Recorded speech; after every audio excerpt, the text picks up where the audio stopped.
Hello and welcome to Walk the Talk Show with Waylon Lewis, yours truly, coming to you live from Boulder, Colorado. We're the video series in partnership with Google Plus in service of elephantjournal.com, and Elephant is very excited to endorse officially Marianne Williamson. Thank you so much for joining us, Marianne. Oh, thank you so much for having me. Yeah, so I understand there's a big day tomorrow. What's going on? Really big day tomorrow here in California. We're having our primary. I'm running for the U.S. House of Representatives from California District 33. Tomorrow is the primary, and the top two vote getters tomorrow go on to the midterm election ballot in November. So in the best possible sense, you're a candidate out of left field. Why do you stand a chance to win? You know, who votes for you? You know, it's simple math, and I don't think I'm saying anything everybody I know isn't saying. This is not like some, you know, when people say it's outside the box, well, the box is so toxic today. I think somebody needs to name it. The fact that I'm not standing for the perpetuation of the political status quo, but rather for the disruption of the political status quo, is a very popular theme today. I don't think it's some fringe argument that things are not going well in this country. Right. We're basically experiencing the corporate takeover of the U.S. government, which means the dismantling of democracy. This is no like some small, you know, out of left field argument. It should be what we're all talking about and doing something about. So it's very interesting. Tomorrow, regardless of party affiliation, people can vote. Can you tell us about your district? Like, what does your district look like? What is it made up of politically? It's Malibu on the north, all the way down to Rancho Palos Verdes, Pacific Palisades, Brentwood, Agora Hills, Calabasas, Topanga, all the way through Beverly Hills, all the way to Highland. And it's made up of people in LA, and that's the thing about LA. Much like Boulder, you know, we don't live in places like this because we're into doing things the same old way. LA doesn't do the same old thing. We don't do same old in business. We don't do same old technology or the arts or any other thing. So I don't know why we would do the same old in politics. And so we're interested, as you are in Boulder, in a more integrative, holistic, expanded, enlightened, transformational conversation. And that's what this campaign is in terms of politics. We need to be having a 21st century conversation. We need to be thinking in 21st century ways. We need to be dealing with the fact that we can't deal with the global climate crisis as long as oil companies dominate. We can't deal with GMOs as long as chemical and big agricultural biotech companies dominate. We can't have universal health care as long as health insurance companies dominate. We need to resist shrinking civil liberties and domestic surveillance. I mean, it's what I don't feel I'm saying anything everybody I know isn't saying. I'm just saying it into the microphone. Yeah. So I was telling a friend about our conversation today coming up, and I was saying this is akin to me as the founder of Elephant. This is akin to if Desmond Tutu ran for Congress or something. We have in you a leading spiritual author of many years and a spiritual figure with the potential to kind of get out of the box, as you said. I'm liberal. But you know, we have so much in common, Republicans, Democrats, Independents. We all hopefully love America and want America to be better. You've covered it all very quickly and eloquently, but what are a few of the major problems facing America today, and what can we do about them? I think the main moral challenge of our generation is to get the money out of politics. Because this is the cancer that's eating our democracy. This is the why is that such a fundamental problem? Because through banking policies, trade policies, and tax policies, we have siphoned off the major resources of the country into the hands of a few people. And the political system is such that the politicians, in order to get elected and stay elected, are beholden to these moneyed forces. So that the short-term economic gain, primarily, expressed as the will of these forces, is given precedence time and time again over the general well-being of the American people and the planet on which we live. And until we deal with getting the money out of politics, that will not change. All the other issues are derivative. So what I stand for, as do many people in Congress, and I would see my election as a mandate to magnify that voice, is towards a movement for a constitutional amendment that would outlaw the undue influence of money on our politics, establish the corporations do not have the rights of personhood, and get those lobbyists out of our offices. And so I think how are you also as a campaign, walking your talk? Well, I have announced I have not taken any PAC money, any corporate PAC money, special interest money, or lobbyist money. My social media presence of over 500,000 people, I looked and I thought, well, you know, if everybody will send me $3, I can do this. So mine has been a grassroots people's campaign. What we need is publicly funded elections in the United States. But you need to get the money in order to get in there, in order to try to get the money out. And I'm running as an independent because this two-party duopoly right now, Waylon, is very unhealthy for our democracy.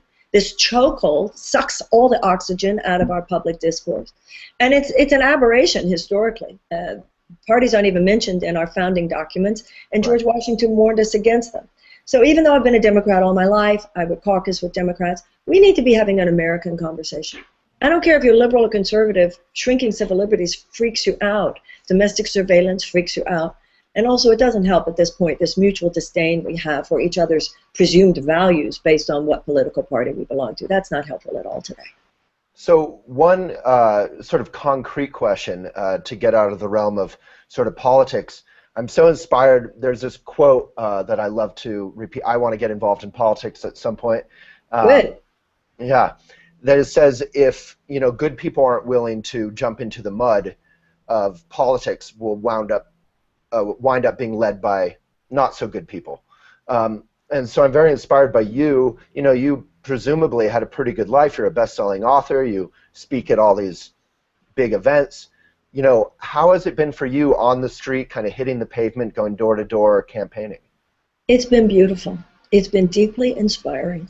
And to see people in audiences who are clearly there doing their due diligence as citizens, deciding who to vote for, it's been very inspiring. And I think enough of us have figured out the truth of what the quote, which is that if you don't get involved in politics, find yourself being governed by people who would be the least favorite. You know, if you don't vote, you're still voting. You're just voting for the people you hope won't win. Well said.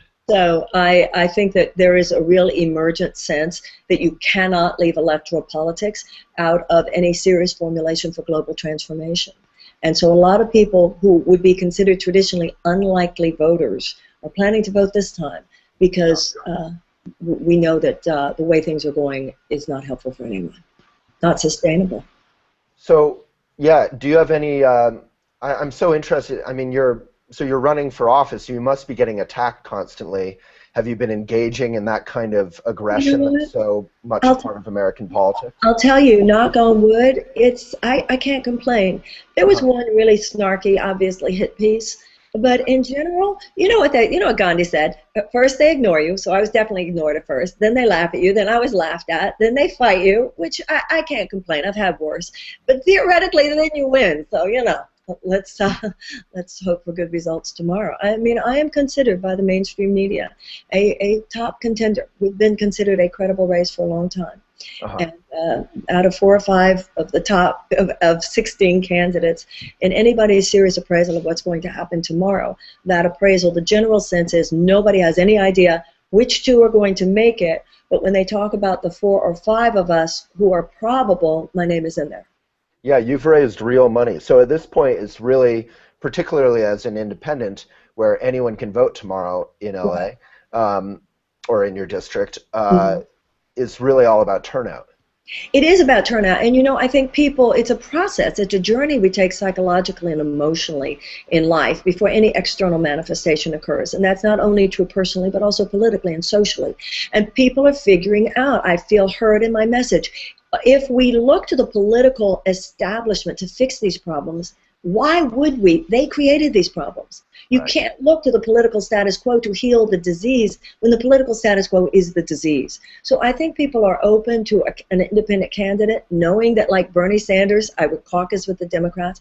I have been endorsed by Alan Grayson, by Dennis Kucinich, by very serious political establishment figures. I can't split a vote. That's not what's going on here. There's no calculus for that. And I have a lot, you know, this can happen if people, and that's why I appreciate being on your program, because people, I'm sure a lot of people from District 33 are watching right now and maybe haven't made their minds up yet. I hope they'll go to MarianneForCongress.com. I hope they'll come hear my rally tonight if they're still factoring in what they're going to do. And I hope they'll be part of what I think is an amazing field of possibility that will occur when people all over the country see after my election, wow, they did it in LA, maybe I'll run, and maybe you'll run. I think a lot of people who are kind of thinking maybe someday, and if I win, we'll go, whoa, well, it's doable, why not? Yeah. That's No, it's inspiring. It's a domino effect. So one person isn't going to, go what's change that? it. Well, it's not like one person can just go into Congress and change all this. We Right. need at least 18 independents in the House. We need a new political conversation being held by more than just one person. Amen. So what can all of us do, everyone who sees this video, not just those in your district, but including them, what can we do today to help make this a reality? Get on Facebook, get on Twitter, get on Instagram, get on your email, get on your phone, call people. It's like you felt when I moved to do this. Everybody these days, particularly with social media, everybody's got a platform. And a lot of people know people in District 33 of Los Angeles, too. Well, the second we hang up, this video is live. It'll be featured on elephantjournal.com's homepage, and I will certainly do everything I can do, and I hope everyone else who's been watching this and if I may say so, if people go to marianneforcongress.com, there are also a lot of other videos there, as well as issues, position papers that they can send out into the universe today. Right. Yeah, there's a lot more depth there than just like, let's create peace, it's all good. You've really done your homework, so I appreciate that. Thank you. Yeah, well, thank you so much. An honor once again to have you back, Marianne Williamson. Good luck tomorrow.